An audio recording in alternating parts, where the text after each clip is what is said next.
When did you meet Maitreyi?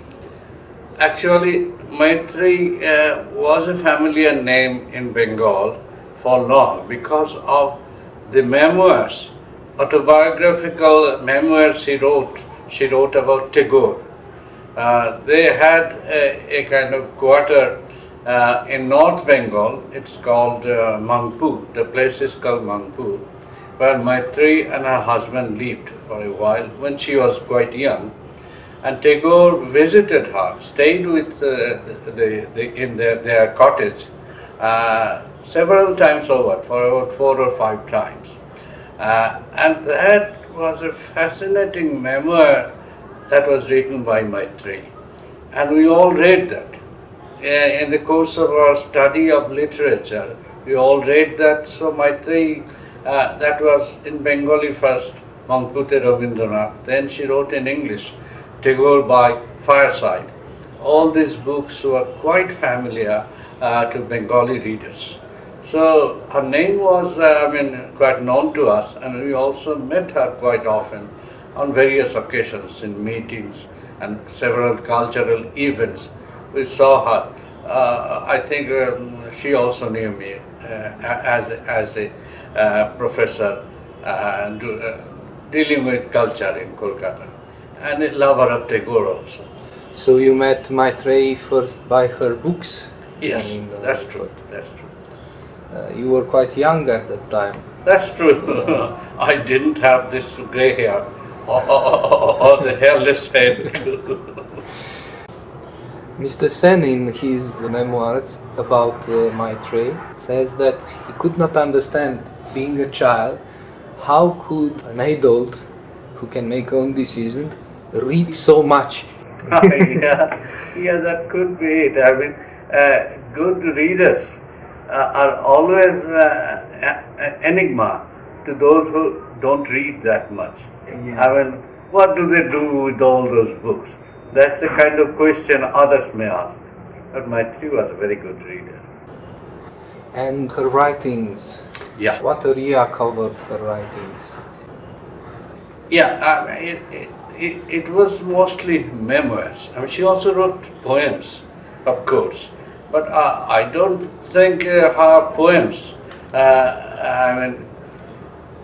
could be lasting. Those are poems written by a young girl who wanted to express herself in a language that was quite in fashion in those days. But those are not going beyond their period. I mean, they are good to read. That's all.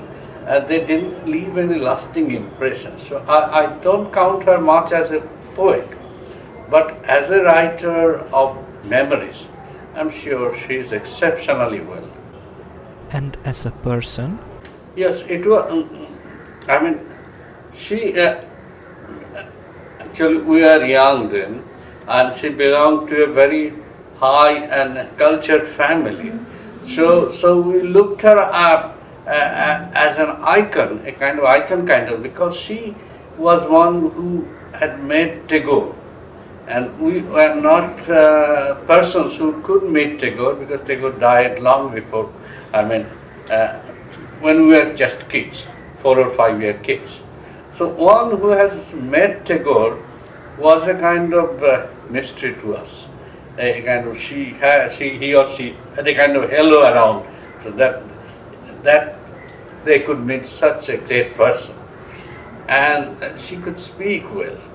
On various occasions, on Tagore's birthday or things, she was often the chief guest speaker, and she spoke quite well. And in her speech, her memories came alive. We know that Maitreyi was one of Tagore's favorite students. What feature did she borrow from her teacher? These things are very hard to say because they were not formal students of Tagore School, Vishwabharati. But as her father was a close friend of Tagore, Professor Dasgupta, she and her sister Chitrita Devi, they went to visit Shantiniketan every now and then. So they stayed with Tagore. I think they spent quite a lot of time with Tagore in a kind of social visit. And Tagore was quite fond of them, the sisters. Well, Tagorean culture is something that you are, never very aggressive, never very grabbing. It's a kind of a placid way of looking at life, that you get what you get, but you don't hunger violently for more. I mean, accept what life gives you. That is quite interesting because Yes. the effect Yeah. was the opposite one. Tagore's school and Tagore's poetry, it was the most penetrating in European culture. That's true. That's true. Yeah. That's This is quite interesting. It is, and this not fact. only particularly in East European countries, also in the Spanish-speaking countries. It's very popular even now. As you know, one of the Nobel Prize winners of the Spanish region, Juan Ramón Jiménez, he is a translator. He was a translator of Tagore, and he first achieved fame. He first established himself not as an independent writer, but as a translator of Tagore. He and his wife, Zenobia, and he was Juan Ramón Jiménez.